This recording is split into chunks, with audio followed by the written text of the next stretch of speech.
Добрый день, компания Прогресс Авто. Сегодня на обзоре у нас мини-трактор Янмар FX 175. Трактор 17,5 лошадиных сил, 4 ВД. Вот такой весь красавчик у нас. Весь целенький, хорошенький.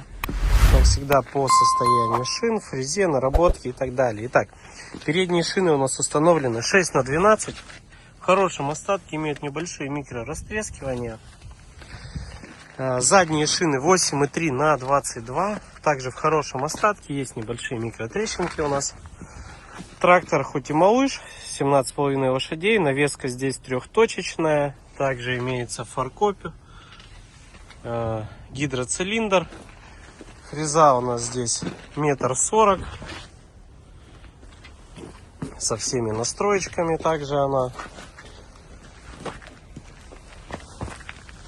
Состояние ножей хорошее. Наработка мини-трактора у нас 630 моточасов. Управление фрезой, автозаглубление, горизонты, все настройки, все здесь имеется у нас. Вал отбора мощности 3 передачи, 3 пониженные и повышенные, 3 передачи для езды у нас. Рычажок 4 ВД. По его размерам: ширина по переду 106, по заду 116, колея по переду 90, по заду 92. Клиренс у трактора 36. Такой высокенький, хорошенький. Длина трактора от переднего бампера по задние колеса 2,35. Высота по руль 1,30 м. Компания Прогресс Авто.